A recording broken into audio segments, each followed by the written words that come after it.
stories that is in the dailies we're discussing is about the story that we have showed you on this the cash was threatening to tear NASA apart. And in studio, I'll be joined by Eseli Simiu, Member of Parliament from Tongaren, Kimani Wamatangi, Senator Kiambu, Boni Halwale, former Senator for Kakamega, Jokoyo Midiwo, former Member of Parliament, Gem. They are all joining me in studio to have this discussion. As we wait for them, let's take a look at some of the top stories we have for you.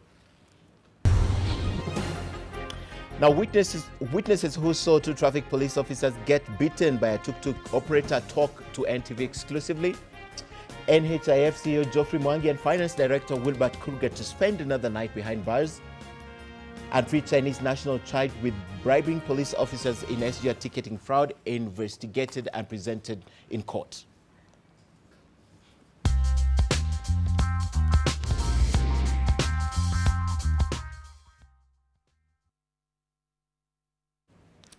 Now let's begin with this story that happened late yesterday. Igembe South Member of Parliament, that's John Muirigi Paul, was arrested and taken to Mikindori Police Station for mobilizing probox and motorcycle drivers to oppose the police crackdown. If you don't know who this is, this Member of Parliament, he was elected last year in the general election at the age of 23, becoming the youngest ever Member of Parliament in the country.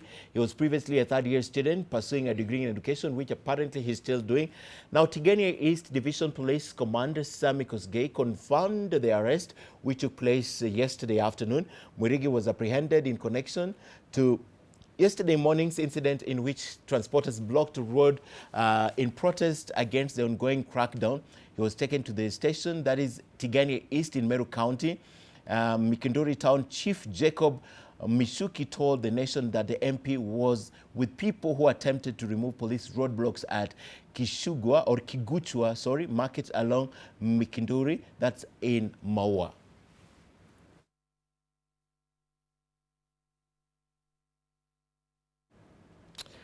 All right, the tuk-tuk story now, and the operators in Nakuru have decried the inhumane way the traffic officers handles them on the road every single day. Now, this follows a video that went viral of one of them in a violent confrontation with the police officers. They have expressed their frustrations with the police harassment that they say prevents them from operating their business. NTV's Charity Mwangi with the details.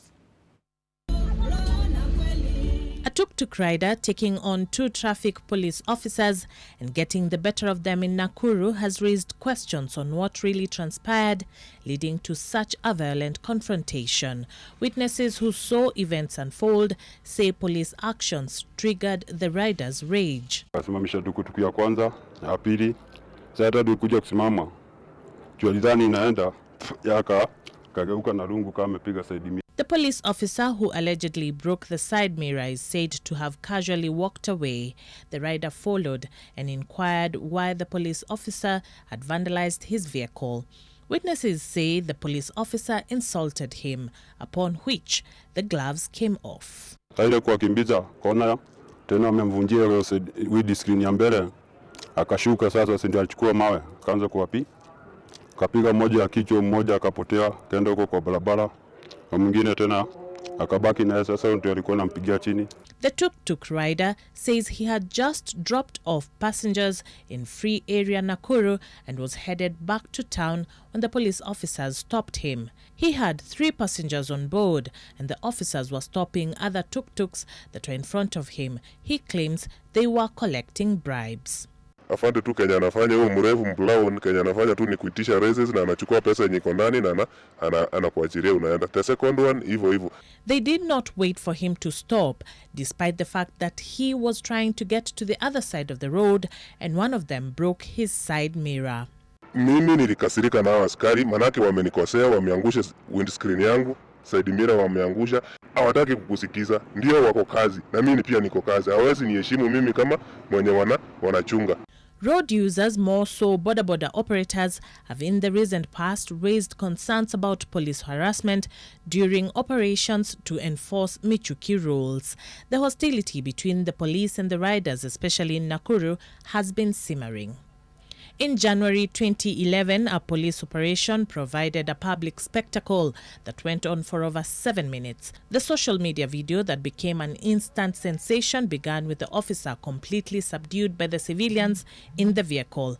At some point, the driver and the officer were seen to exchange blows.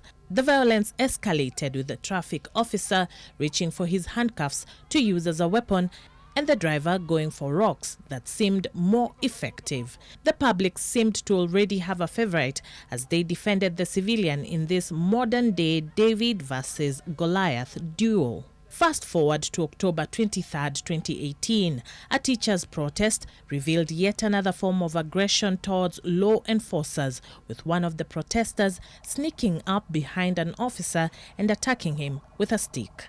Charity Mwangi, NTV.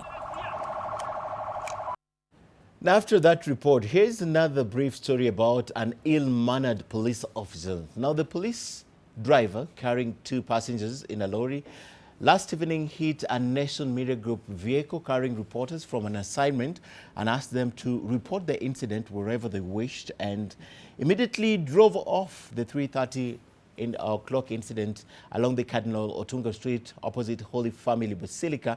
So the police officer driving a police lorry registration number GK509R disregard traffic rules to beat the heavy traffic. You know, the way they usually drive on the opposite side of the road if they want to beat traffic.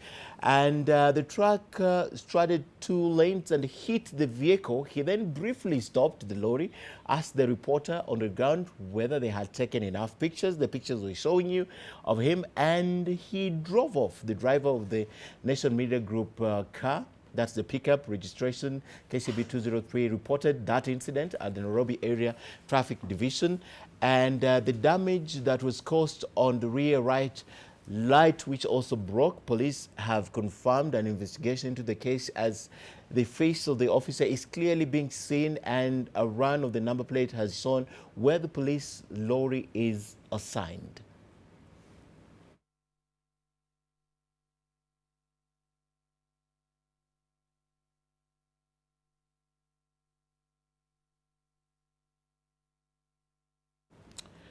Right, away from police and public matters, a judge hearing a case to determine whether National Hospital Insurance Fund bosses should take plea or not has deferred the decision to this morning to essentially hand them an extra night in the cells. Judge Francis Andanyi handed the bosses, that's Geoffrey Mwangi and Finance Director Wilbert Kurgat, a 4th day behind bars. They were arrested last week on Friday after their lawyers and the prosecution failed to agree on whether they should take plea or not, with the defense saying the charges against their clients were defective and ambiguous, as Kennedy Muredi now reports.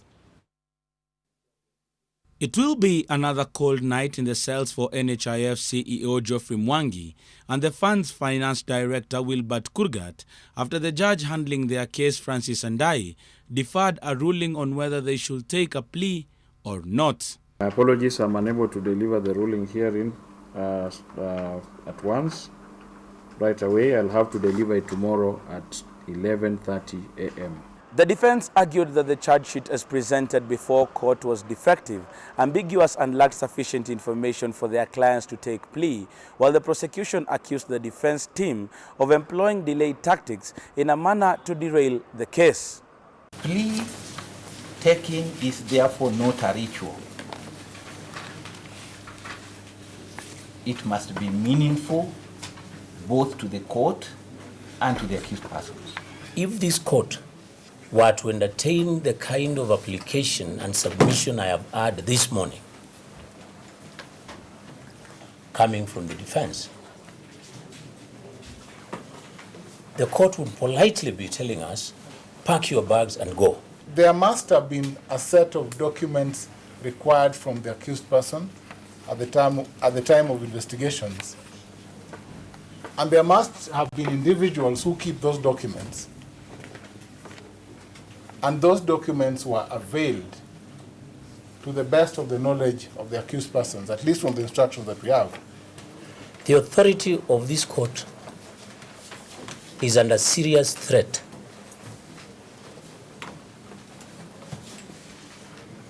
When its orders and disobeyed or obeyed whimsically.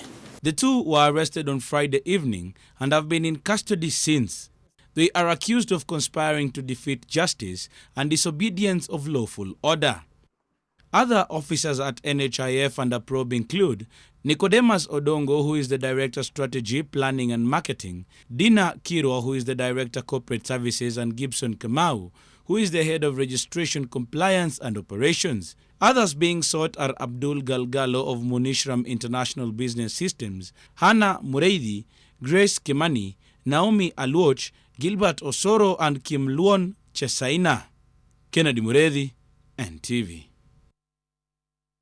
And still within the corridor of justice, 8 students from Ambira Boys High School who were caught on camera hurling insults at Education Cabinet Secretary Amina Mohammed and her counterpart Interior Cabinet Secretary Dr. Fred Matiang'i were yesterday arraigned in court. Meanwhile, 15 teachers from Monianku Secondary School in Kisii County have been released on bond by Ogembo Law Courts. The teachers are accused of examination malpractices, as NTV's Sharon Baranga now reports. Early morning at Ukwala Law Court in Siaya County, 8 students from Ambira Boys High School who were caught on video hurling insults at the Education and Interior Cabinet Secretaries were arraigned. In the video recording, the students who completed their KCSE last week also claimed that they had cheated in the national examinations. Here they were before Resident Magistrate Gladys Adhiambo. However, they did not take plea after the prosecution requested an additional 7 days to conclude investigations. The magistrate granted the prosecution's request and ordered the students to be detained at a children's cell in Ugunja Police Station. The case will be mentioned on 3rd December 2018. Kwa saa hii bado hajanakili ama hajaandika taarifa ya mashahidi ambao wanafaa kutoa ushahidi kwa hii kesi. Na nasema wengine wenyu hamjapelekwa kwa daktari kukadiria mna miaka mingapi. And at Ogembo Law Court in Kisii County, teachers from Monianku Secondary School accused of examination malpractice have been released on bond. The 15 teachers appeared before Magistrate Margaret Nafula. They were each released on a 250,000 shillings cash bail or $500,000 shillings bond. Through their lawyer Kerosi Ondieko, the suspects made an appeal to have the bail revised, but it was rejected by the court. The case will be mentioned on 10th of next month. We are going to deal with meritocracy at the end of the day. And still at the same court, 5 invigilators from Nduru Boys High School will appear on the 3rd of December over claims of examination malpractice.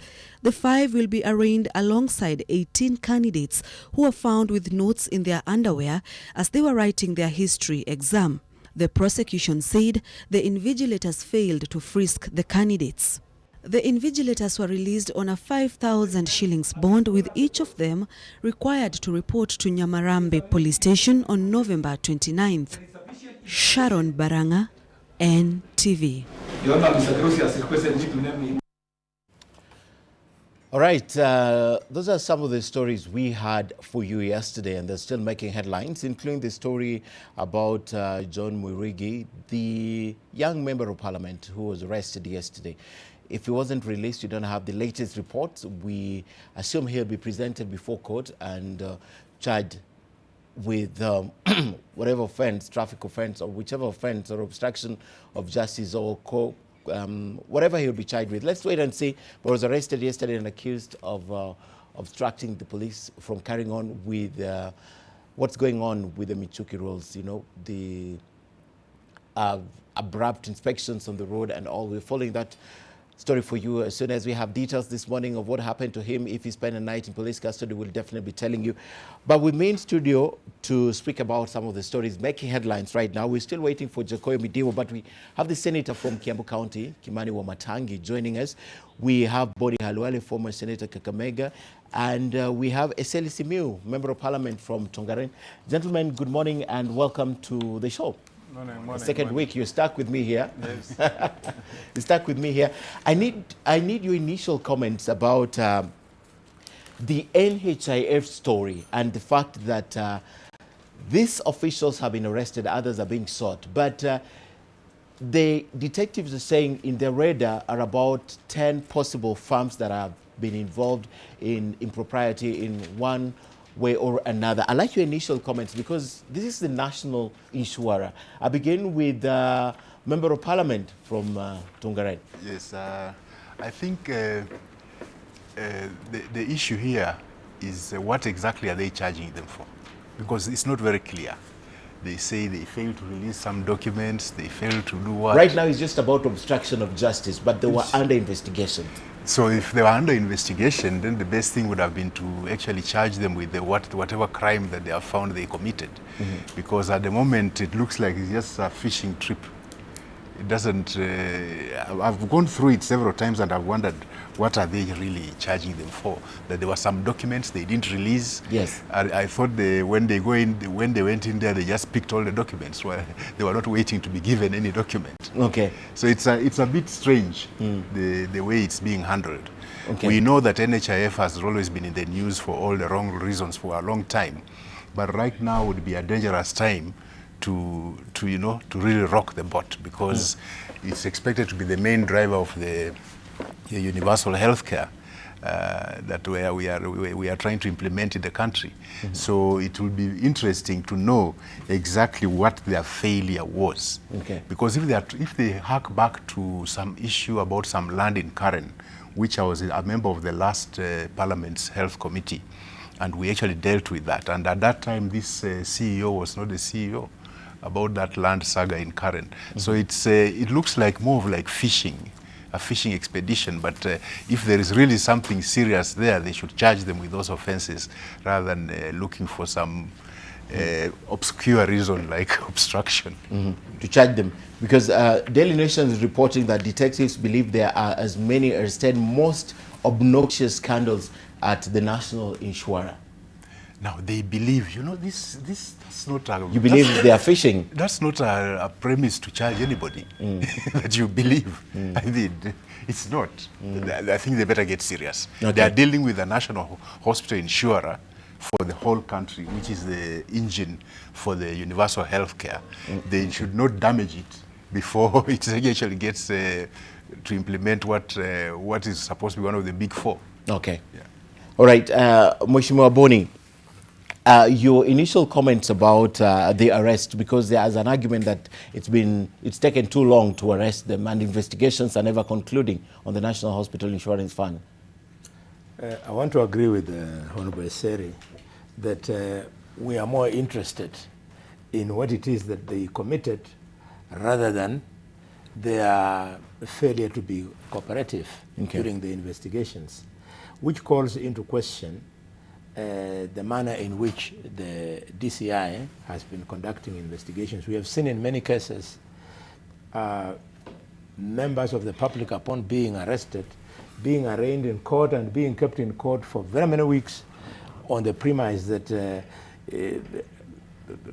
not in court, being kept in custody for very many weeks on the premise that investigations are not complete. Yes. Our understanding is that under the new constitution, the police should complete investigations, then arraign you, and within a period of 24 hours there, and then arrest you, and within a period of 24 hours, they arraign you in court. Okay. So this business is just a sloppy way of carrying out investigation, and they should stop intimidating members of the public. Okay, Yeah. and it matters not, because we are talking about investigations that are being carried out right now, and the fact that the main contention here is we are trying to investigate you, and as a CEO you're busy instructing your subordinate not to provide this documentation.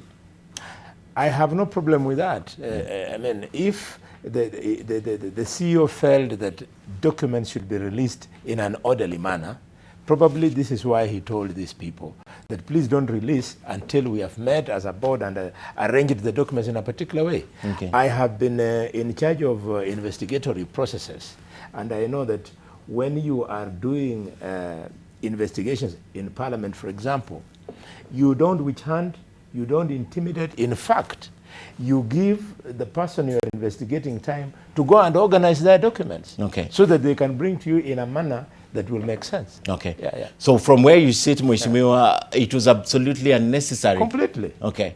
And the newspaper are reporting there's an SMS that triggered this. Let me speak to Kimani Wamatangi. Yes. Yeah, no, Ken, I was just thinking as my colleagues were making their contributions, even when you're charged in a court of law, at the initial stages when you're being sworn in, you are usually instructed by the prosecutor that indeed, even at that time of being charged, you can choose to keep quiet. And once you choose to keep quiet, then the court may determine your matter with the evidence that they have on the table.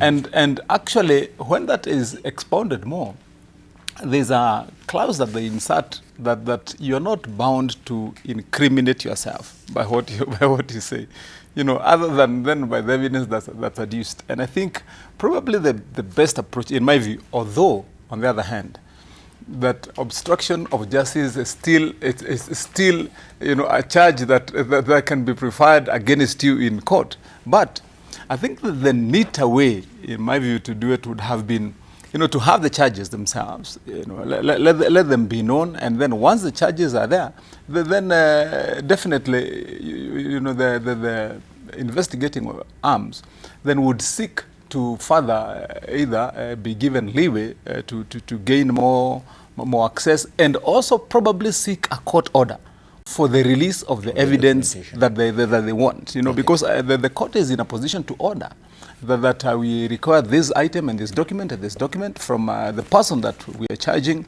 so that in the interest of justice, that the evidence can be seen. So I think that would have been more neater. But then, lastly, Ken, to add, it is also important for us as members of the public to also know that the NHIF is one of the most important bodies in this country. If you look at the biggest problem, and I believe all these members of parliament can tell you, the biggest challenge we have when we are helping and leading our people at the grassroots level is being called and invited all over for medical harambes and for funds to go and release somebody from hospital and pay their bills.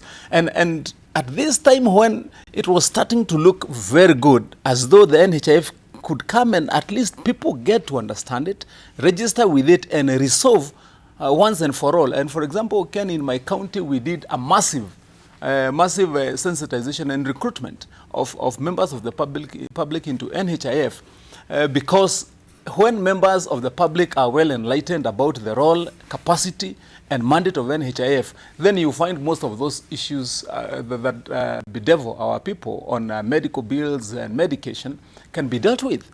So we can also not fail to point out that the NHIF is one body that you cannot afford to tamper with. Okay. And even for those that have been mandated to manage that institution, they have to do so very thoughtfully, very, very carefully and cautiously, and they also must be above board. The fact that we are saying that probably things would have been better this way does not mean that they are not supposed to be held absolutely to the height of transparency and justice. So I believe it should not be misconstrued to mean that they should not be asked questions and investigated. And lastly, Ken, for the length of time that NHIF has existed up to now, if you ask me, I think it has not done enough at all. It should have done, a lot by now. Medical insurance for Kenyans should be, a long gone story that they have been able to deal with, manage, and recruit people and resolve this problem once and for all. So we don't want to paint a picture and show like they have really shown and done what they should have done. No, they ought to have done more, and that needs to be very clear to them that Kenyans would not. And the reason why you find that members of parliament like these ones here have had to go themselves on ground to sensitize people about NHIF is an indication of failure itself on the part of NHIF. That is their job. They should have gone out to the people, market themselves, show them what it is about, and execute. Okay. Yeah. Great. And Jacoyo Midiwo is in studio now. Welcome, Mwesh. Thank you. And your initial comments, just in passing, the fact that NHIF directors are now in court over missing or a text message that instructed the finance director not to cooperate with the investigators. Well, I think the war against corruption should have started with NHIF.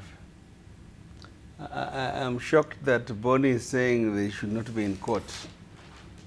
They need to be in court. And I think when the government says we want to offer universal health care, how do you do it when all the money given is being stolen by politicians? There, my friend Bonnie Halwale, to keep on that path because I will surprise him. NHIF funds are being looted by politicians. And NHIF must not and should not continue the path that it was going down. I think it is important that we talk and walk the talk. And these are doctors, they're not just politicians. The two on my right side, they're medical doctors. At least we could do something for Kenyans.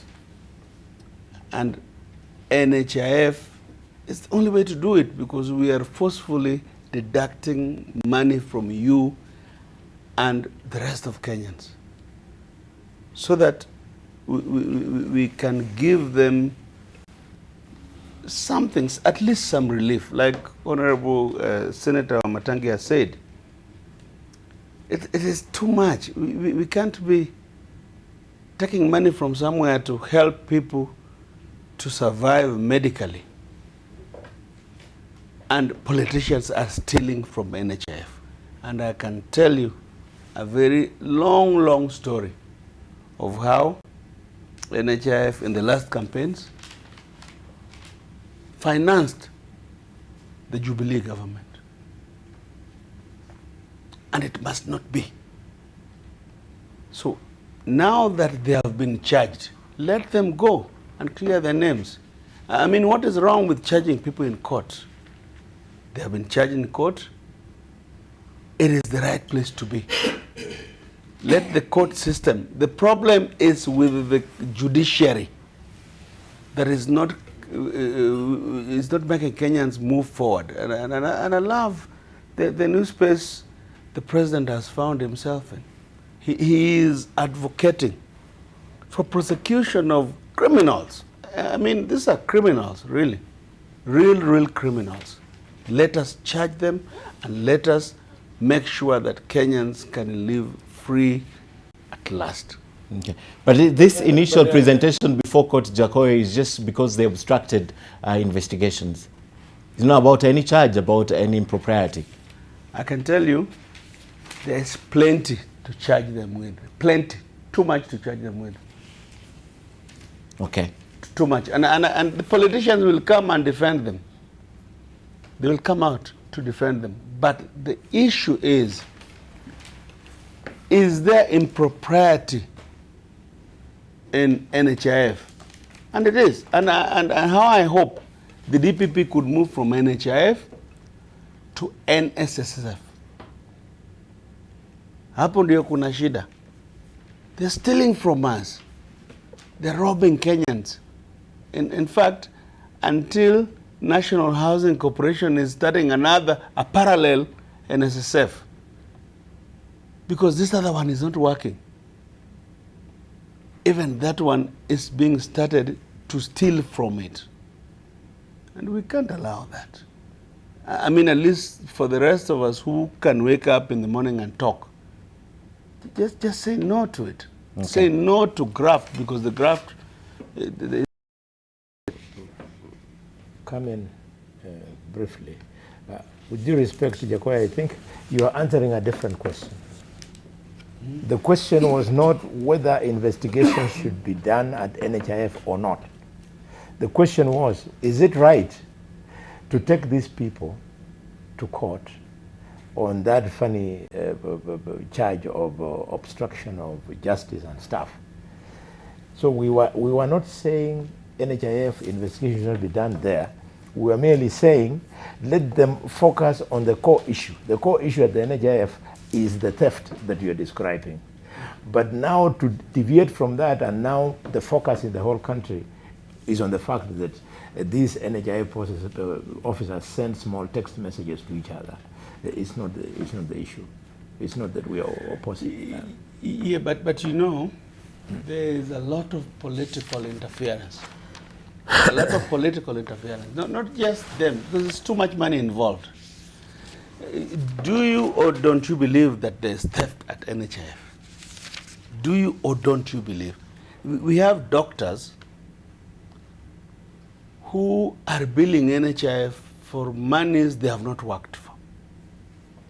And that's where they invest. You know, somebody told me a story interesting the other day, that a hospital in Kisumu County, some like a nursing home or something, gets 4.8 million shillings every month, and the place is closed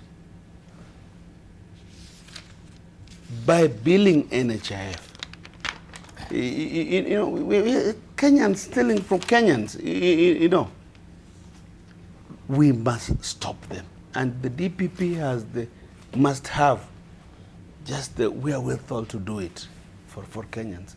They're stealing. Somebody told me in a hospital in Kirinyaga, what they do, they are billing. They are saying they are full from Friday to Tuesday, when HIF investigators would go there. And they're billing every week. Every month, they make over 10 million shillings. But if you go there during the normal week, there's no patient. Stop them. NHIF must be to government officials, people who work for the government. Let's change it. It's our opportunity now. Okay. I agree with Jacoyo to an extent. But what I'm saying is what they have been charged with is neither Right now. here nor there. Yes. You know, that's what we are saying. If Jacoyo has got information of such fraud, he should actually give it to the DCI so they can charge them with the proper charges. Not these things. It's diversionary. You think it's diversionary? To me, it looks like they are fishing. Okay. Yeah.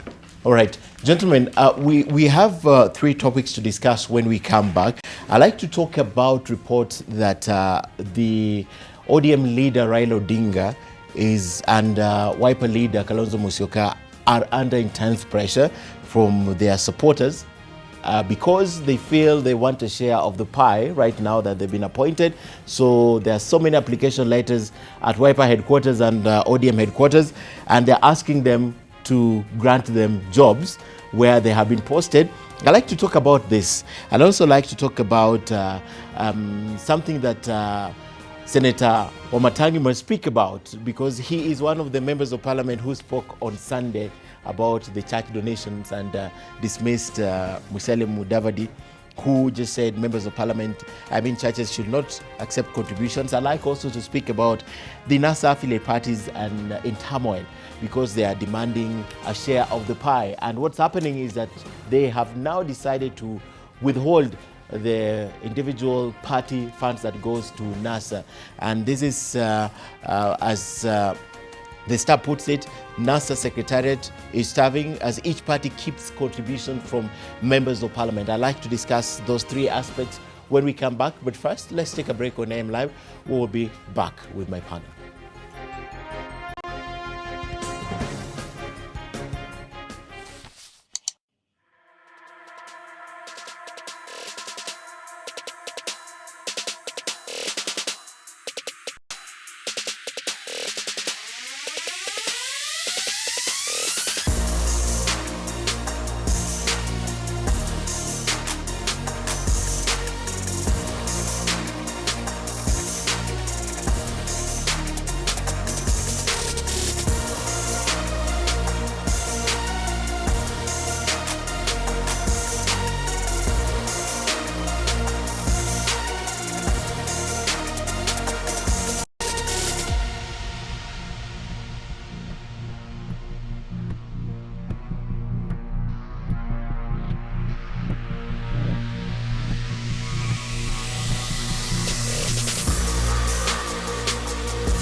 Right, gentlemen, welcome back to AM Live. And just a brief look at the headlines. Daily Nation, top story, NHIF, new sick man of Kenya meets Geoffrey Mwangi, the little-known man at the helm of an institution alleged to have been reduced to prey for graft predators. That is the story on the front page of the Daily Nation about NHIF. The picture there is for the blue economy as heads together for blue economy. We have about 5 heads of state and several heads of delegation from different countries around the world for the blue economy. The Star is reporting that cash was threatened to tear NASA apart. ODM dismisses Ford Kenya as slay queen and insists it will not share its fund. We have Ford Kenya official here. He'll be telling us if they are slaying wherever they are. And NASA Secretariat to serve as each party keeps contribution from the individual parties, from members of parliament.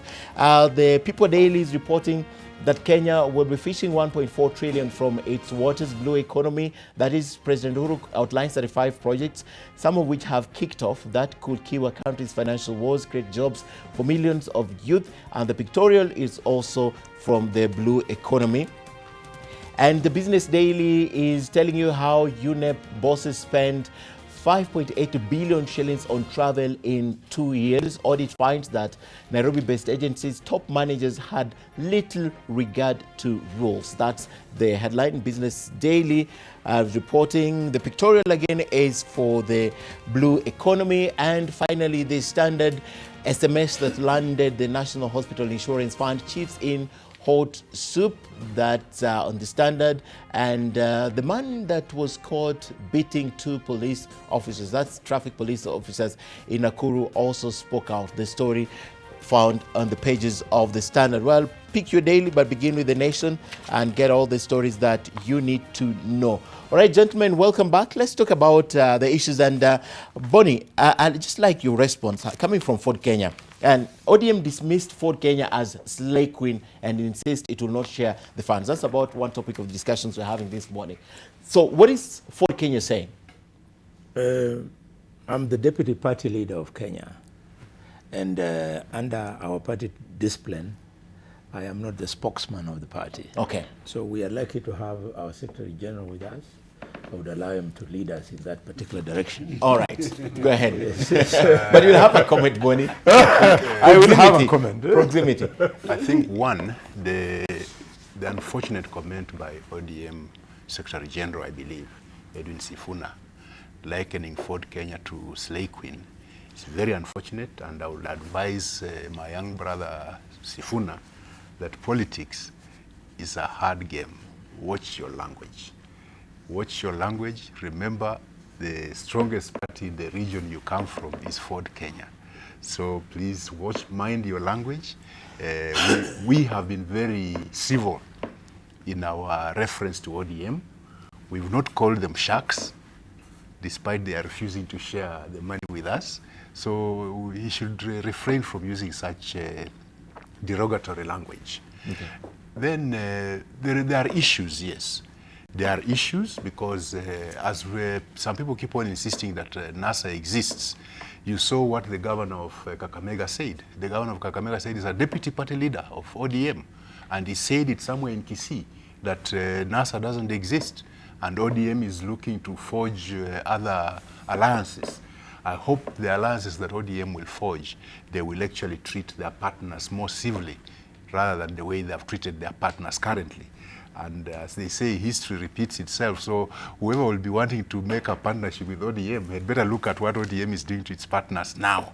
Okay. And realize that that's what probably they'll end up with. And in fact, sometimes I sit back and I wonder, if NASA had actually won the election, presidential election, with the ODM as the president of the country, what would have happened to the affiliate parties of NASA?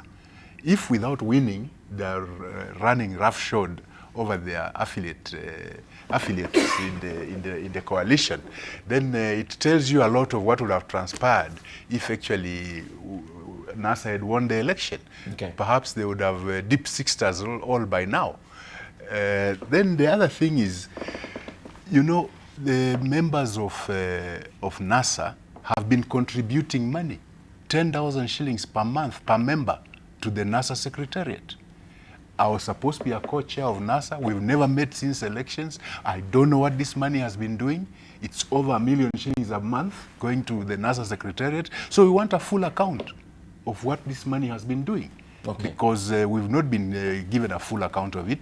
So now the affiliate parties have opted not to contribute that 10,000. So that all this money, because we are not getting the political parties funding. So we need all this money to run our parties. On the issue of political parties funding, yes, they can call it a gentleman's agreement that we share in the political parties funding, but we did that as CORD, and it worked very well. And I don't think we impoverished ODM in the process. So I don't see what makes it so difficult now, what was possible in the last parliament. So I think ODM has said their part. Okay, but it's not the first time they're frustrating your party. Look at what happened in the Senate, for example. That's correct. The question then is, did you go to the coalition as equal partners, or you went as a lesser partner? The thing is, when you draw up a coalition agreement, there are various things that you agree with. Like we talked of inclusivity and things like that. So in this situation, I think in my mind, I think ODM, or the leadership of ODM, wanted out of NASA. But they don't want to be the ones to have broken it up. So they are pushing the other affiliate members to be the ones to walk out first, so that they don't take the blame. But all their actions point to that direction, that they don't want this to go on, but they don't want to take the blame for it. So that's why you find them using derogatory language like what Edwin Sifuna is doing, which is very unfortunate, because for the kind of politics we are looking forward to in future, that kind of language will not be. It's inflammatory. It is uncalled for. Yeah. It's amazing, Bonnie, that at the time that political parties are trying to form new alliances to move forward and looking ahead of 2022, and individuals in political parties are looking to form strong alliances ahead of President Uhuru's succession, he's actually saying that ODM is pushing partners away, you know? Yes, they are. And now that I've been led by my Secretary General, I can now make my comments. One, Edwin Sifuna. Edwin Sifuna is a nobody in the politics of this country. He's nothing. He has contested in Bungoma, in Kandui constituency twice, and he has not been able to go beyond nominations. And when he was lifted to come to Nairobi, he enjoyed the collective support of us, the leadership of NASA, to garner the kind of votes he did. And now when they picked him to make him ODM party leader, because of the usual hyping of political talk by ODM keyboard soldiers on social media these days, and the funeral statements that are made somewhere in one corner of the country, Sifuna thinks he's a very powerful politician. He's nothing. Let him prove himself the way many of us have proved ourselves. The second point is my party leader, Moses Wetangula, and Mheshimiwa Mudavadi on this particular issue. They owe it to the membership of our parties, because we all sat and agreed that before we support Raila, there were going to be the returns that we would demand for. And one of the returns we demanded for was that in certain counties in this country, Nairobi being one of them, we would sit and negotiate on how to field candidates, so that there would be seats reserved for each of the each of the four political parties. Our party leaders didn't push this hard enough, to the extent that the NASA tickets were then hoarded by ODM in Nairobi. Very unfortunate. The second point is that in the NASA coalition, I hope Orengo has read today's newspaper and has heard what Sifuna has said. Orengo, Mudama and I, we deliberately made sure that the issue of sharing of funds after the election was included in the NASA agreement. It is there. It should be respected and it should be applied. The only reason why they would not be doing it now is possibly what my Secretary General is saying, that they want to use it as an excuse to back out of that coalition called NASA. And even if they do, the political parties law provides that a determination of how much money a party gets is made by, amongst other things, factoring in what the presidential candidate got. So the fact that ANC, Wiper, and Ford Kenya supported the ODM presidential candidate, that contribution was theirs. I can assure you, without any shadow of doubt or fear of contradiction, Jakoyo, if ANC and Ford Kenya had not supported the flag bearer of NASA for the presidential election, the outcome of the presidential vote would have been entirely different. You have tested it before. In 1997, when ODM party leader and then NDP went it alone, he was number 3 in the presidential race. And when lessons were learned from it, and people thought coalition building was a good thing, he improved his fortunes. You remember, Jakoyo, those days when Raila used to be 3% in opinion polls? So these things, coalitions are things that must be respected, and people not to use small boys like Sifuna to start reading the riot act against some of us, calling us slave queens. What does he mean by slave queen? Okay. In fact, him is a man eater. A female version of a slave queen. Jakoyo, you're still in the ODM party. No, I'm not. I'm not a member of ODM. Oh, you're not a member of ODM? I'm not a member. I don't know why Bonnie is lecturing me. Yes. Oh, sorry. I was referring to you.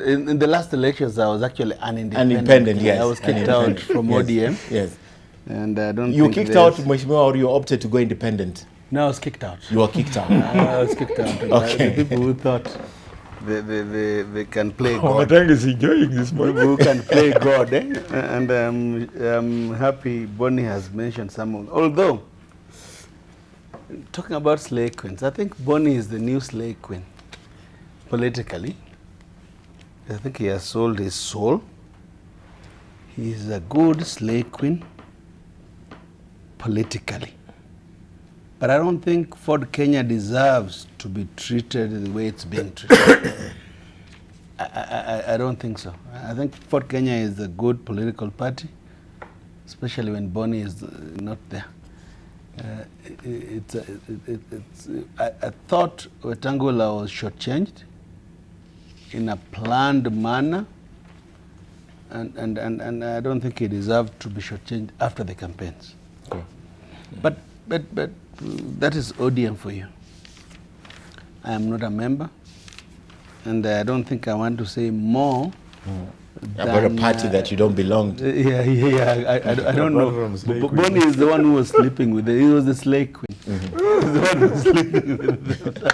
So Bonnie generally, I want to say no more. Senator, you know, from outside watching, because this is one of those things that you preempted as Jubilee Party and dissolved the affiliate parties, and you went as a single party. This is not hard of a new party, but your party also has challenges. But from an outsider watching what's happening. You know, Ken, first, I've had 2 opportunities to check from 3 different dictionaries on the meaning of slave queen. And each one of them returns the same statement, that this word cannot be found. It doesn't exist anywhere in the dictionary.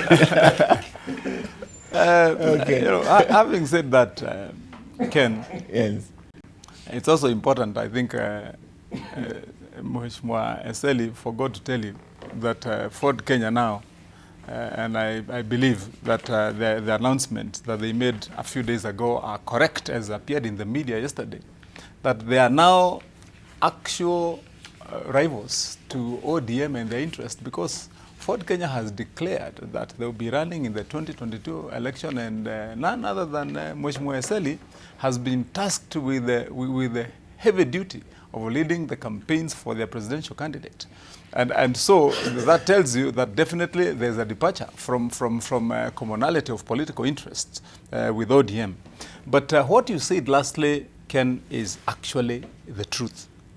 You know, Ford Kenya must also, and this one we need to say as it is, as plain as it is, they also must now take responsibility for the bad decisions they made earlier.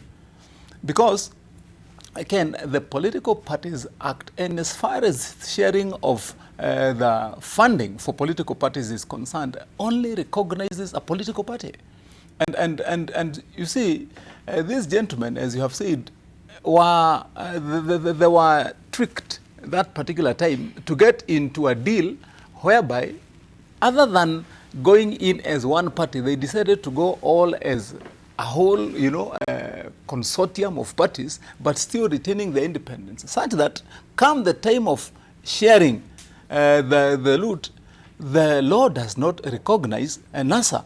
It recognizes Ford Kenya, it recognizes ODM, it recognizes ANC, and so the merit of who is given the money. And that is why, under these circumstances, Ford Kenya is relegated to going to beg with a name to bowl to ODM to be given something. Otherwise, if they had what they presumed they would have then, and that's why I said they have to take responsibility for their bad political decisions then, if indeed they had the power or the force of law as they imagined at that particular time, they would not have been begging. They would have simply gone to the table and said this money is in our account or is whatever. So NASA was just, I mean, it was a bubble, let me say so, that particular time, as much as we may want to. But then, when it burst and still left all the passengers in it still intact and independent as who they were when they entered. And that is the market difference between them and Jubilee. Jubilee, we took the bold decision to collapse the parties, form one party, and then pursue a common political purpose. And that is why you find, as you've correctly said, Ken, that you don't have what is happening in the NASA affiliate parties right now. I think the best way forward for Kenya is to rise up, dust off, get moving. I mean, pursue what they want to pursue now in their own political, and forget, this is already spilled milk. It's a deal done. I mean, who is going to come and give you money when they think you don't have it? And Bonnie, my brother, you have put it very well. It is only recognized by the number of seats a political party has garnered during the election. And as far as the arithmetic of the current political order is concerned, ANC did not garner much. And that's why they do not qualify. So I think that is the truth, as it is. Yeah. Okay. What we need to do as a country, we also need to relook at the political parties' funding scenario. Because if we don't, the amendments that were brought in by the Senate and agreed with the National Assembly in the last Parliament are actually stifling the multi-party situation, in the sense that it limits, therefore, the parties that can qualify to share in the political parties fund. It's unconstitutional, because once you have such a constricting legislation, then it means that you are also curtailing the same multi-party space that you talked about. So in this particular situation, you find, like, if you get to percentages of the total votes garnered, then we will find that Ford Kenya missed the mark by something like 3%. Wiper missed the mark by 0.something%. ANC missed the mark by almost a similar margin as Ford Kenya. So that kind of situation is not right. Because what then happens, apart from the total votes garnered, they again look at the seats won. They don't look at the number of votes won by those who won those seats. They look at the seats. They look at the seats. So somebody could have come to parliament by winning with the 7,000 votes. Another one who won with 100,000 votes. Yes. So there is something in that political parties act on the sharing of political parties funding which needs to be looked at. But Moish, you have to agree with me that all laws that are made in this country are usually made for that time. So even the framers of these political parties act at that time did not foresee this situation. And no, they foresaw and then what happened? And deliberately put it that way, yes, so that they can lock out. You know, you remember they were beneficiaries. The current leadership we've lived in since 2013 is a system that would like a one-party state. Okay. So because they would like a one-party state, they use all sorts of legislations to emasculate the other political parties, okay, so that they can come up with it was deliberate, because you realize that they are very uncomfortable with the issue of multipartyism, and that's where things like handshakes come in. Okay. Speaking about in the process, that would also require would also require a proper qualification of how do you form coalitions and what is the position of coalitions in law. Okay. You know such that such that now once you, because you see what using the example of NASA now, you know they went public, they pretended to have had a marriage, but indeed what they were just trying to do was to have legitimized adultery. I mean, because under that umbrella, they still remained whoever they are, their own independent homes. Yes. But then they have that. They couldn't even agree on fielding candidates, let alone how to divide this revenue. So that kind of amendment or qualification of law must also find, you know, where do you place coalition, such that if you have a sample of now what NASA had, you have to qualify it for something. If it is a coalition, if it is if it's a team, what is it? But okay, what is it? It's a force. Okay, Bonnie. The point I want to emphasize is that political party funding law was not a knee-jerk reaction. It's got its own history. And in this country, it is Fort Kenya which realized that political parties were actually not political parties, so to speak, but they were vehicles owned by individuals. So at that time, Muskari Kombo was the first person to move a motion, the intention of political party funding. He started with a motion before we went on to a bill. And the spirit of that law was that we wanted to move away political parties from individuals, so that if we have got a leadership which has come together and it doesn't have a billionaire in its midst, the way ODM has, the way Jubilee has, they would still be supported by the exchequer to ensure that they also grow. And this we did. Are you saying there's no billionaire in Fort Kenya? I mean, we know you, unless you want us to start naming. The only thing Eseli and I sell are prescriptions. So, well, I mean, you don't make billions from selling prescriptions. I mean, so, there are others in Fort Kenya who have billions, but and it's okay. It's not bad to have billions. Yes. So, again, after the law was then realized, the same big boys started hijacking it. It started with the case of PNU and ANC, not ANC, and PNU and NAC Kenya. NAC Kenya went to court and fought PNU, Mother Karua did, because they were again doing what ODM is doing to Fort Kenya and Wiper and ANC. So we need, as Mheshimiwa Eseli has said, to relook at the political funding law. We make the necessary amendments to make it difficult for a rich man within a particular party to try and take control of all the funds in the political party funding kitty. It runs into billions. If you look at today's daily, which we are analyzing, you'll be amazed how the treasurer of ODM is lecturing the party leader of Fort Kenya on the issue of political party funding. And if it serves me well, I don't think even at the stage of the amendments, which were in the Senate moved by Dr. Boni Khalwale, Yes. and in the National Assembly were moved by Chris Wamalwa, both of us for Kenya. I don't see in any annals of the of Parliament where Bosire played any role. I don't know that Bosire even knows how to write a motion for amending a bill. He's not here, so he can't defend himself. I said I don't know. You don't know if he knows. I'm just based on what he's what he said. Okay. Yeah, but Ken, let me just tell you. ODM has 73 MPs. Yes. Ford Kenya has 12. Yes. Wiper has 21. ANC has 13. Even if you added up the next three political parties, they'll not get to where ODM is. They will not get to where ODM is. So I think they need sympathy. No, they need sympathy. No, just follow the law. You need sympathy of ODM. You know, by talking at ODM in the media, you're not helping yourself. But I think the person who is not helping themselves. I was listening when you were talking. Is ODM. Okay. When you were talking, I was listening. You need to engage them.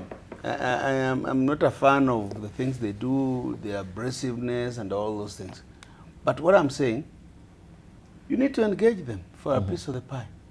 I thought that's how it's supposed to be done in a political process. I am not against you. I am for you, but I think your formula is wrong. Okay. You know, the thing is, you 46 say against we need to engage them. But remember, there was an agreement. That was the engagement. That was an engagement. But that agreement, what happens now, I think ODM is alerting Kenyans to exactly who they are. No. And you know, usually when you are winners, they have 73 MPs. You have only 12 MPs. Correct, I mean, why are you quarreling? When you go campaigning, you give pledges to the people as to what you are going to do for them. But now, when you are also forming something like a coalition, please, I also listen to you. Now it's your turn to listen to me.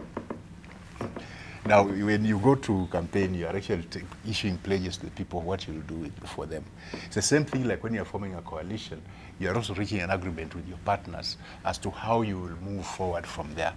Now, if you are breaking this, how sure are we that if you win power, you will not break the pledges?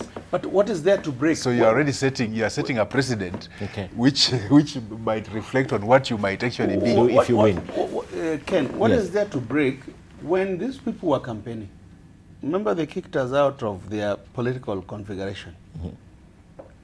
When they were campaigning, they could not even agree. In Western Kenya, NASA doesn't have MPs. Jubilee has MPs, 11 of them. And they could not even agree on who to field which candidate where, especially in Western Kenya and Kisii. Each one of them thought they were strong. So if ODM won, give them the piece of the pie. If you want it, negotiate. I think that is... But negotiations have failed. No. That's why they're going to court. How do you negotiate with nobodies? They only have 12 MPs. How do you negotiate with nobodies? What you were telling us, what you'd be telling us, what you'd be telling us in that argument is the same treatment being given to the other parties. Yes. I mean, has ANC also and Wiper suffered the same fate from ODM? Yes. Because if they've also been told that you can't get anything, then what is so special about ANC? I mean, what's so special about Ford Kenya? If the others have also been told, and if they've told the same line, and actually, if you look at the distribution actually of the seats, actually Ford Kenya is the weakest. It has the least. 12. Amongst all, if you do the sum total, if you look at Wiper has got 21 MPs. Yes. They have got 3 governors, they have got 3 senators. If you look at ANC, they have 13. Yes. And ANC has 12. Yes. So actually, the least number. Read the whole of it, because there are also 2 governors for Ford Kenya. Yeah, but Wiper has 3. Yes. I mean, in terms of elected leaders, ANC has more than you. Because they have got one thing I'll say is this. I know the people of Wamatangi's ilk, have a deep loathing for Ford Kenya. No, because let me tell you why. Let me tell you why. Because there are people in this country who are still very uncomfortable when they hear the word Ford Kenya, the name Ford Kenya, because some of them recall the multi-party struggle and so on. They have got, and they have never really recovered from it. And indeed, yes, as Secretary General, I've gone through a lot. As Secretary General of Ford Kenya, I've gone through a lot. Outright discrimination, like with the in the Registrar of Political Parties area.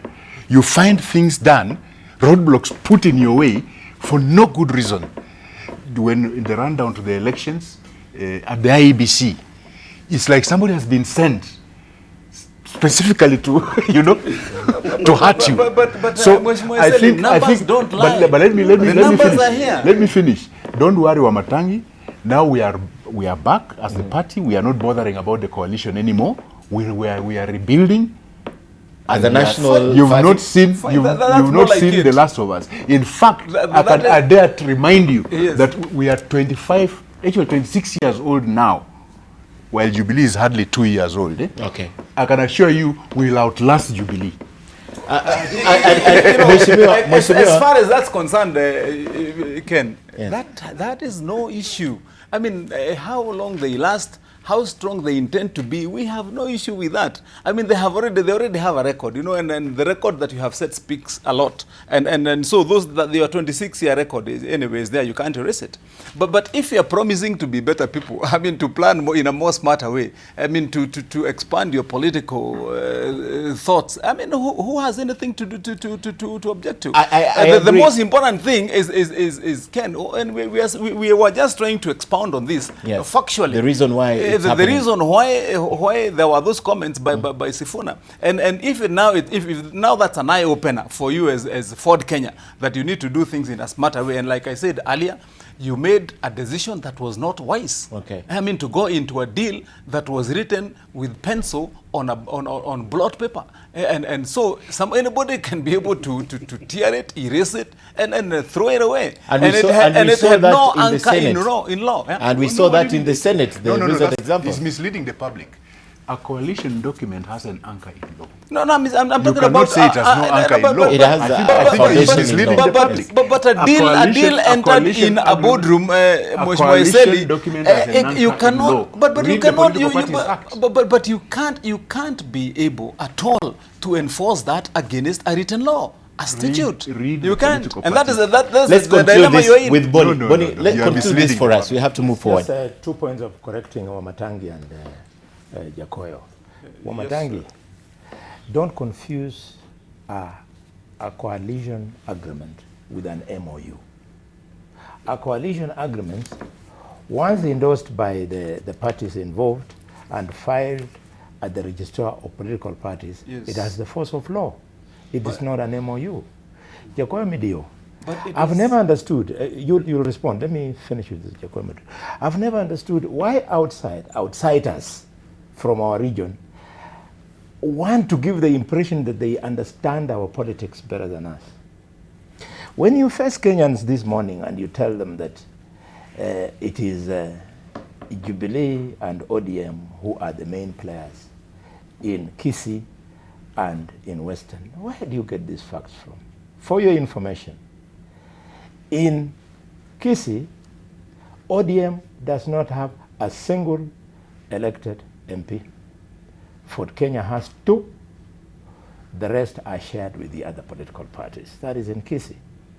2, in Western, ODM has no elected MP in Bungoma, has only 2 elected MPs in Kakamega out of 12, and has got only 1 elected MP in Vihiga. Jubilee has 4 in Kakamega and 4 in Bungoma.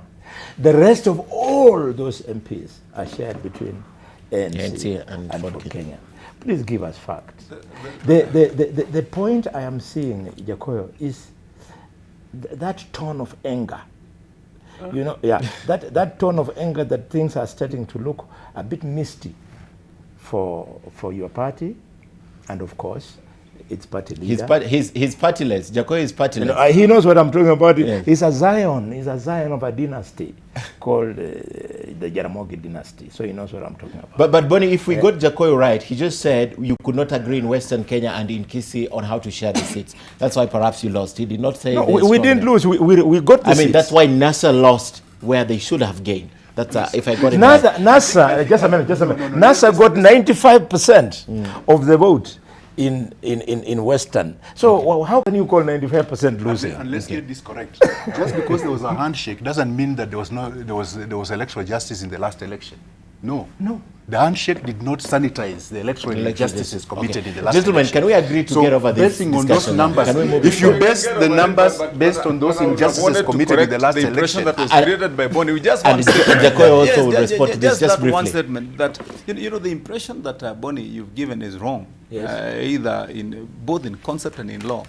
Yes, you can have a coalition agreement that is signed, that is deposited with the political parties registrar, but that document cannot overwrite the power or the force of law of an act of parliament at all. So once it is provided for that this is how money is shared, you cannot undo it with a written agreement. Okay. You know, because you know what the law says. Jacoy, respond to this. No. I think Bonnie is right that once that agreement is deposited with registrar political parties, it acquires the force of law. I agree to that. All I don't agree with Bonnie about is the fact that why would ODM have candidates where Ford Kenya is after the agreement? They didn't intend to win. They intended to lose. To spoil. Yes, and they spoiled. So, my brother, Dr. Bonnie Halwele, I want to plead with you to understand that with 12 MPs, you don't have much of a say. You are actually noisemakers. Let ODM be, negotiate with them. But you don't match, you don't have anchorage in law. In any case, your agreement was meant for a win in an election. You never won. NASA never won. You all lost. Musalia lost. Kalonzo lost. Raila lost. Wetangula lost. You're losers. You must agree. Let us talk to the future. In any case now, why are you talking for Ford Kenya? You have already joined William. I want to agree with you when you say that we lost and we should speak the future. But I beg to remind you that you cannot underplay 12 members of parliament. We have learned from the history of this country that we managed to control the one-party state purely because of 7 members of parliament. The so-called, were they 7 or 6? The 7 bearded sisters. And they did a sterling job.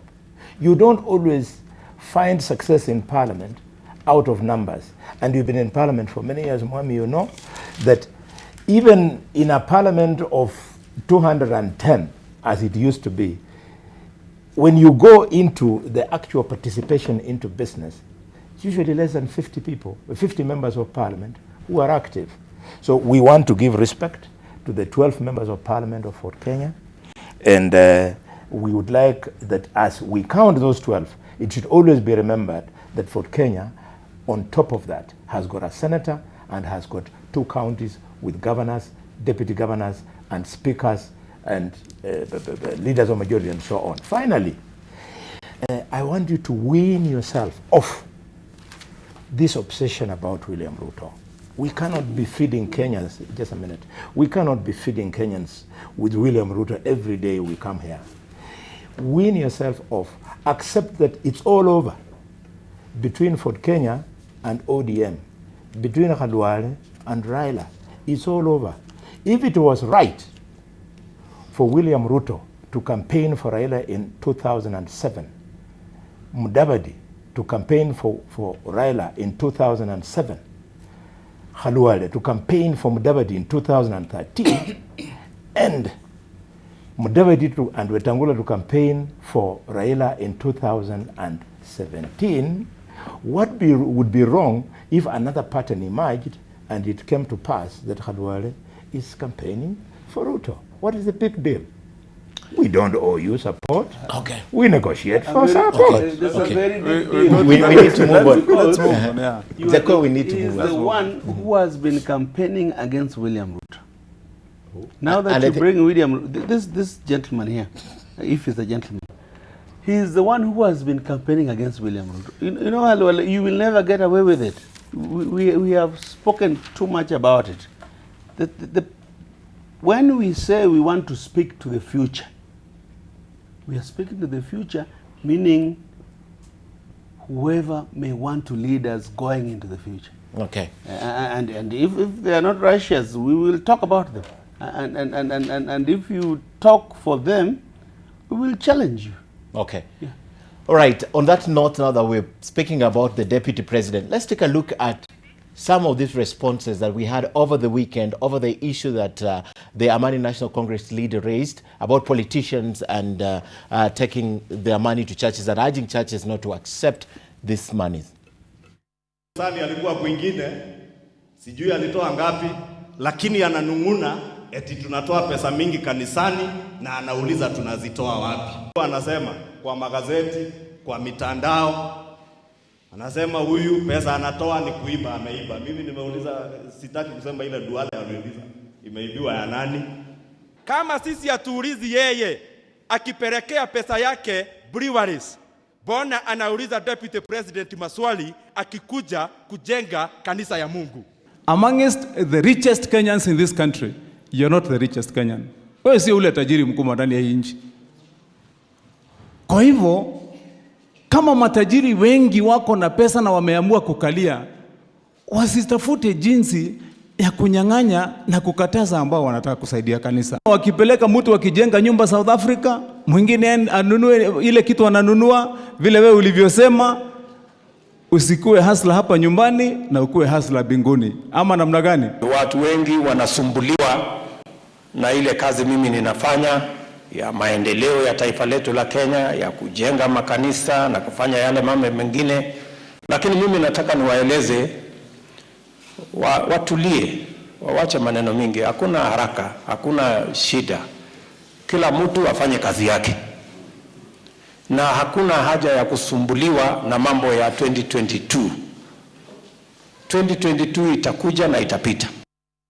All right, on this panel this morning, there are two supporters of the Deputy President, William Ruto. That's Senator Kimani Wamatangi and former Senator of Kakamega here, Boni Halwale. I don't know where Jokowi stands, and I don't know where SG stands. But the fact is this, Wamatangi knows a lot about people with money. He just declared there's a billionaire in Fort Kenya right now in the morning. Actually, you know a lot of people with money. If you ask me to read out the first 50 people in the Forbes 50, you know, top 50 in the world, I could tell you who they are. I mean, I have a lot of interest in knowing where these things are going. Okay. But I tell you, because pick it up from where you left. Yes, because you've started that debate. I'll tell you, I would rather you look at the facts of what I said and what I'm saying even now this morning. Go ahead. This morning, I was not saying that based on what you would term to be blind loyalty or support.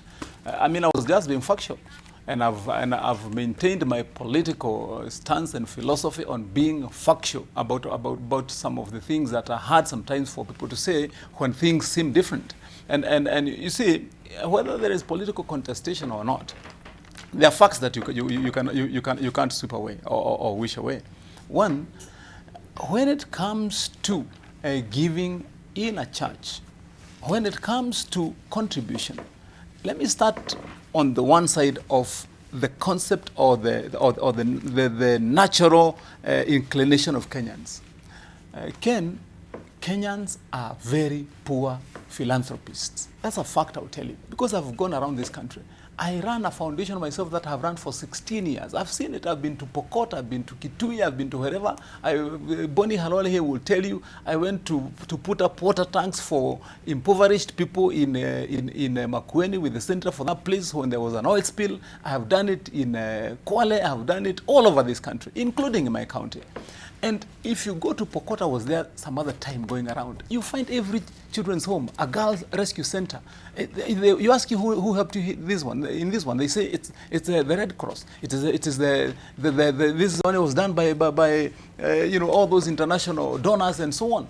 But you ask yourself, where are our people in philanthropy? I mean, where are these billionaires who we hear here somebody has got 5 skyscrapers in the city. Others have invested in South Africa. You go to Dubai right now, there's a problem in Dubai because Kenyans own now buildings and streets in Dubai. And so you're asking yourself, surely, and you can't even have the gumptions to come and invest in your own country, give back a little bit. Okay. Can you imagine we depend on Bill Gates to fly from the USA to come and rescue our people of malaria? Yes. I mean, it's something we cannot fail to speak about. So when I was speaking about that, I was basing it on this concept that when the deputy president has gone to a church and he is carrying a donation for that particular church, for goodness sake, don't politicize his donation to a church. If you have any other issues that he got this money from that source, it is ill, go to that source, get the evidence and bring it out. Okay. And then you can be able to deal with it from that level. But about, you know, making it look scary that you should not go to church and help a church, you know, carry on projects that help the people, I tell you, that is hypocrisy. And the reason why I said lastly is that in this country, Ken, if you want to get facts, please Google the top 50 richest Kenyans. Okay. And you will see how much they have, each one of them, all the way to 50. And then ask all of them, what have you done for the people? What do you do for the people? Okay. I mean, people. So like your contention is not about where he gets the money from. Your contention is stop criticizing someone who's able to give. I mean, somebody who has the spirit to give, who has the will to give, and who chooses especially to do that in a church. Let me hear from Jacoyo Midiwo. You know, Ken, life is kind of very straightforward because in this country we have Kenya Revenue Authority. I was asked in this show about 2 weeks ago by Honorable Bonnie Halwale to say how I've done ABCD, and when we went to tea, I told him, you cannot go to a church on a Sunday morning and give 8 million shillings and not show a tax credit for it or not show where the money came from. In other words, this country needs to regulate itself. And when we talk about loose cash, we're not just talking, it's not charity. Why do we need charity when Kenyans are being taxed so much? Our people are overtaxed. But the tax is stolen by politicians who in turn give it back to the public. You know, when you give 8 million shillings, you know, if your salary is 1 million bob, where do you get 8 million bob to give in one function and many other functions in the same day? You are basically a thief. Where are you getting the money from? No wonder NHIF people are being charged because they are going to the bank to take from public coffers. And I want to remind my friend who is about to speak, Honorable Bonnie Halwale, about his speech the day he was impeaching Kimunya about Grand Regency.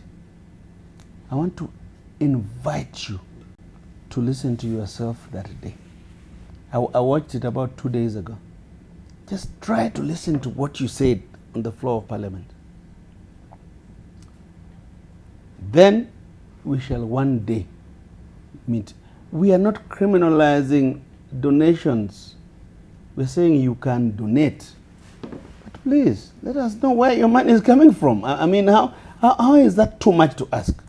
If civil servants are being arraigned in court, why not politicians? If civil servants are being arraigned in court, another one I saw the other day was got with 4 million shillings under his pillow. He has to explain. Okay. Why not politicians? I think what we need to look at, why is there a need for Harambee? That's the big question. Why is there a need for Harambee? Because the government has failed. Since independence, they have impoverished their citizens. So now the citizens are so weakened that they are manipulable by those politicians, those of us who want to manipulate them by pretending that we are the ones helping them survive by giving them money. So it's a failure. It's a reflection of a failure in the government. In fact, if I was the deputy president, I would be very wary of going for Harambees. Yet I'm running a country. Because if I'm going to Harambee for a school, you know what I'm saying? I'm saying that my government is unable to allocate infrastructure funds to that school. That means I've failed. So actually, Harambee is not bad. They are everywhere. And even it's written in the Bible, the poor will always be there with us. Whatever you do, they'll always be there. So they'll always need some philanthropy of some nature. But when it's to the extreme, like we are seeing in Kenya now, every weekend, each of these politicians is getting about 10, 20 cards for Harambee. It's telling you something. It's telling you that the government has failed since independence to date. And if I recall, during the Moi time, when there was a lot of Harambee, Harambee this, Harambee that, Harambee this, Harambee that, I didn't see the economy improve. But when after Kibaki took over, the Harambees went down, CDF came by, and there was development until Jubilee purported to rebase the economy of Kenya into a lower middle income economy. But that was based on the developments that had been effected by the Kibaki administration. Okay. So a failed government, and then one of the leaders of that failed government going to encourage the people that he's the one who cares about them. What about the government that he leads? Okay. He doesn't care about those people, so that he has to bring his own personal resources. Does it mean that he has more resources than the government that he heads? No. Good question. Fumbo lifumbwe kwa wajinga. We should not proceed in argument on the assumption that there is a lacuna in law on the matter of Harambees. Already in this country, there is a law in which Eseli, Jakoyo, and myself, we participated in legislating about public donations, Harambees. So the question you should be asking when you are speaking from charge, be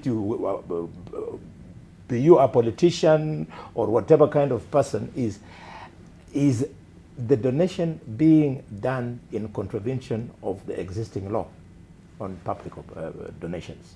That's the question we should be answering. The second comment I have is on the issue of where is the money coming from? Don't deceive yourself. In this country, the state knows who is worth what. If you go and ask an official document called Google, the top 10 Kenyans, there are two politicians. The first one at position 8 is Raila Odinga, worth 250 million USD. The second one at position 3 is His Excellency President Uhuru, worth 500 million USD. If it is not about them, it's not about everybody else. So you cannot start telling Uhuru, because you are worth 500 million, tell us where you got it from, because we know your salary from the time you became MP, minister, and later on president. No. People do other things. We have to be very practical. Coming nearer home, you have challenged me, my brother, and you are right. Again, obsession. The Harambees we are participating in today has been part of our lives since we went into public office. I'll invite you, together with Musalia Mudavadi, the two of you have raised that question on me. I'll invite you to join me for church service at at Musalia Catholic Church in Kolomani. You'll see what we have done when I was an MP, what church we built for the Catholics. We renovated the church into an ultra-modern structure. From there, we shall go with you to the second mass at the Malinya Catholic Church, a church I have built with my own hands from the time I was an MP. Right from buying the land where it is built, putting up the house and everything. In fact, last month, I was only completing by putting there now the music, music and public address system. These things we have always done them. You do not have to be a billionaire, my brother, for you to give an offering in church. The only difference. Relax. You are in a hurry to rebut. And we have only 5 minutes on the clock. Yes. Yes. You do not have to be a billionaire. Let me tell you about my mother, Mama Paulina Sabai Shinangwe Khalwali.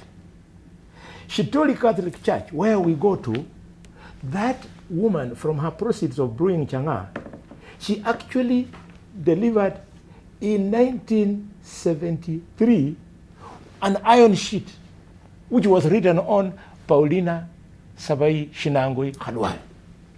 So you don't have to be a billionaire. She built a church with one iron sheet. Yaki iko hapo. Muende pole pole bwana. Mtoe sadaka. But Ken, yes. You know, Bonnie thinks he can lie his way. By the way, I also have a mother called Paulina Otieno, who was just passed on 4 days ago. We will bury her on the 8th, and I want to take opportunity to send my condolences. But, Bonnie, you cannot run away from facts. My mother was also the chairperson of church development, called her a CCA. But she never had money the way of 8 million shillings every Sunday. What we are talking about, when politicians dish out money whose sources are not known, you and I must question. The mere fact that you are not questioning now does not make it legal. You're saying that people have not abused the law, they have not done this, but they have held that money, they give it every Sunday, they think they can buy our conscience with the money. And the church is also very culpable. This country does not exempt the church from paying taxes. And when people give you 8 million shillings on a Sunday, you must report to KRA. And the DPP must follow that money. It is just that simple. Okay. That is how civilization works. Okay. Yeah. Gentlemen, we have exactly 4 minutes on the clock. I'd like to give you a minute each. So if you're speaking, Mheshimiwa, just 1 minute, then we conclude the discussion. I think it's very unfortunate when a government goes out of its way to impoverish its people. Like in this case, the farmers are totally impoverished. So they become vulnerable and therefore manipulable, and then dyed-in-the-wool philanthropists come around manipulating the people with selfish intentions, using the word, using the spirit of Harambee, which is a very good spirit in Kenya. So anybody misusing Harambee for their selfish self-propagation in politics, I think is wrong. It's actually what I would call lack of conscience. Okay. Yeah. All right. Senator, yes, just in a minute. You know, Ken, I would like to put very clear what my thoughts are on this. That one, if you look at all those people who are listed there as the richest men, and I'm sure probably you're Googling it, the top 20, all those fellows that are on that list started with nothing. And none of them came from outside this country with the money that they have today. They all made it in this country. And if you again look at the entire list, you will see more than 3/4 of all those people are politicians. They have had a political history or career. And so what I would be saying is that, you know, it is sinful, it is wrong that you start with zero, make money in this country, become a billionaire, and then the most you would do is, one, take that money and go and invest it in other countries outside this country, so that your own country has zero benefit. Or two, then find ways and means of sitting on that money, even in this country where you invested, such that it is only you your wife and children and your relatives who can only benefit forever from that money. I mean, we must have a system that requires that we give back to the community and society where we have made our money from. And that is why, Ken, even at the corporate level, that is why it is legislated that companies must have a vote that is called corporate social responsibility. Okay. That should also extend to individuals to know that that money they amass, they actually amass it from the poor, from the middle class, from those who don't have. You collect a penny there, a shilling there, 100 there, you make $1 billion. Give back to the community. All right, Jacoy? Kenya will never develop. Kenya will never develop if we do not stop politicians from stealing from Kenyans. Maize scandal, SGR, sugar, all these things, just politicians stealing from our people. And then they go to church every Sunday to give money. You know, I am not happy that Honorable Wamatangi is saying that Kenyans are owning streets of wealth in Dubai, and then they're the same ones contributing down here. They're thieves. And the more we stop fearing them, the better it shall be for the poor Kenyans. Okay, and lastly, Bonnie, you have a few seconds. It is the dream of every parent, me included, that their children will succeed. And to succeed, parents believe that they'll make it through school, get a good job, and earn a good life. And therefore, it'll be wrong for us to start a conversation in this country whereby we want to criminalize wealth. What we should criminalize is not wealth in total. We should criminalize ill-gotten wealth. Thank you very much. All right, gentlemen, thank you very much for speaking to us and sharing your thoughts. Unfortunately, we didn't have the opportunity to talk about the Kalonzo Musyoka and Raila Odinga's allies who are calling for jobs. We'll have another opportunity to do that. I'm still here next week. Thank you very much for coming. And remember, tonight I'm back at 10 with Sidebar. And today we are having Musalia Mudavadi, who we are having a one-on-one. There are a lot of things that we're going to speak about. You can also read about the case of public debt as he raises it on page 18 of the Daily Nation. He's been consistent about public debt and corruption and IBC reforms, and now he's gotten to this other matter. We'll speak about all that. So join me at 10 p.m. on Sidebar. But straight after this, Living with S is up, and at 9, NTV Today is on air. Good morning. My name is Ken Mijungu, and thank you, gentlemen, for coming.